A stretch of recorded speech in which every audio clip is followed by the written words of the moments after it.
finish this project, what I want to do is I want to release this project. So number one, what I'm going to do is I will take this, I will check if all the revision information is there, everything is there. I can generate for one thing the PDF if I want to, and that's a nice thing, but it actually will do it automatically because I requested it when I complete the project. So just before completion of the project, I want to go and upload the project again here on EView. Okay, so what I'm going to do is I will simply add this project again, and this is now revision 1, added requested changes, second approval.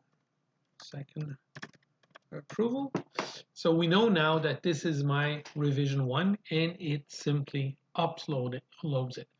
So it is preparing the data, it is getting everything in place so we can upload it to the cloud. And remember, once it will be on the cloud, those people that are actually invited to come and see this project will receive a note that this particular project is now ready to go.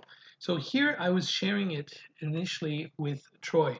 What I'm going to do is I'm going to share it maybe with somebody else here, if I could, and I just add it, and this name will be added, and he gets an email for to come and see it. Now, obviously, this will change in a few minutes. This is still the first version because I haven't yet finished the upload, but as soon as this will be uploaded, you will see this will go away as an old version, and the newer, uploaded one will be uploaded. Now, when we do so, there's an automatic update of all the reports. I always assume that my bill of material is up to date. As you saw earlier, I added some comments via the procurement, which is a parts reference data that I assigned to my 3 push buttons to make sure that they are tagged to be added in that revision 1.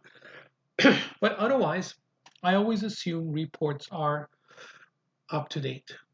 The one thing that is and would be interesting to use when we consider the wiring aspect, and this is something that you can see a little bit more if you go here to EPLAN section.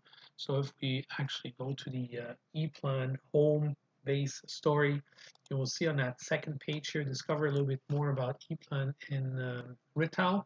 We dig into engineering, sourcing, and manufacturing, and specifically in the manufacturing side, there's one interesting tool when you talk about revisions that comes to mind is actually here the EPLAN Smart Wiring, because the EPLAN Smart Wiring has a tool in there or a capability of analyzing the previous from the next wiring list.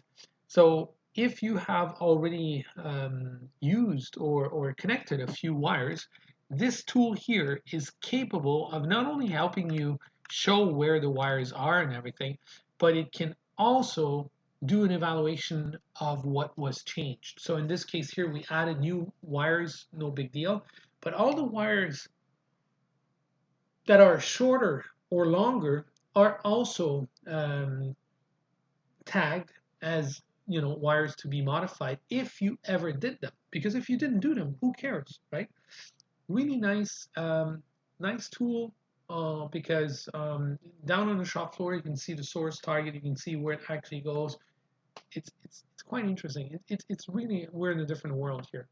And that was EPLAN Smart Wiring, and this is in parallel to EView, concentrating on wires, optimized wires. A very, very nice tool. So anyways, this here series of 3 videos that were, as you can see, it's close to be done here, 85-86%. It's uploading. So this all goes to the cloud. Remember what the benefit is of a cloud. It's one unique location. Plus, You control who can see the project. The problem about a PDF, when you send out a PDF, is you have no control over copying, duplicating, and sending that PDF to someone else. So if I send a PDF to one person, maybe tomorrow, after today, he will send it to 3 people. These 3 people might send it again to 2 or 3 people. At the end of the week, you have 10 different copies of a PDF that may float out there, sometimes in the hands of people you don't want them to have it. And worse than that, if there's a revision like what we're just doing right now, you end up having different revisions of PDFs. How do you make sure that each PDF that the people are looking at are the latest and the best? Well, the way to do this is here, EView. EView is a free cloud solution that centralizes, controls via email who watches the very, very last version. So you can't go wrong. If you want to print it, of course you could, but the idea of going a cloud-based solution like this is not to print. All the references are in this cloud. All the cross-references are in this cloud. All the links between the components are in this cloud. Okay. Plus, live, you can all together, whoever has the rights to actually look at it, has the rights to do some redlining. So redlining is also something that you don't want to waste any time doing it twice. You want to do it only once.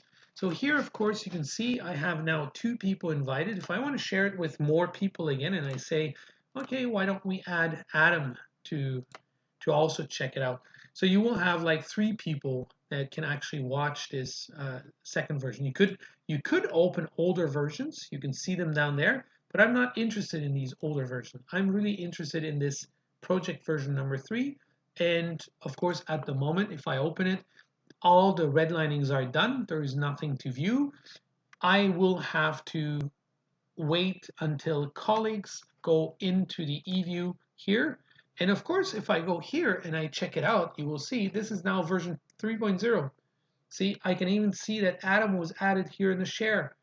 Only those 3 people can watch it, nobody else. And if I open it, I'm here in Microsoft Edge, I will actually start here. Typically, this is my reflex, right? Let's go and check out where we did some modification. So we did some modification on F1A1 page 4. F1A1 page 4. What did we do? Oh, yes, we added these 1, 2, 3 push buttons, pilot lights. These pilot lights, as you can see, are here. We can see the part numbers. We can see that they are somewhere on the 3D. They are on the device tag list. They are even in the parts list. And remember, in this parts list, when we actually move a little bit this to the side, we can see this comment added in revision 1.0. These were the procurement modifications that I did. I love it. I love it. ERP, BOM is up to date. Let's take a look at my ducts and rails. Did I really make my panel bigger? Yes. Now you have the bigger ducts and rails. The NC drilling, most likely for this. If I drill it down to the panel layout itself, I have the initial view that I was looking at a little bit earlier. We talked about this one here, which is just a simplified view, and of course the door with all these new push buttons. Everything appears here, right? And yeah, if you're looking for a specific device, let's say you want to look for PB1 here, PB2, it doesn't matter. You can go here also by devices. So you say, okay, we have here a PB1. So we'll find it. There we go, boom. And it goes right away into the push button section where you can find these push buttons. Troubleshooting, cross-references. If you have a cross-reference here, you can click on the cross-reference and it actually brings you and maps out where the cross-reference is. Let's say you're curious where this 0 volt comes from. So you just click here, you get to the cross-reference, boom, and it actually brings you down here. You can see it's marked up where the cross-reference comes from. Awesome, really awesome.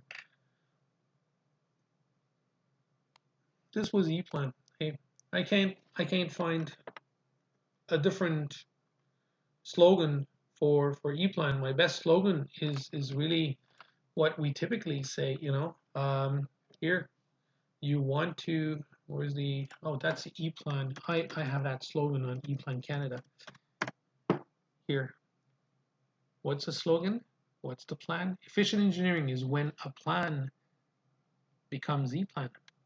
Remember, Roland Jung from EPLAN, together with Rital, trying to make your life easier.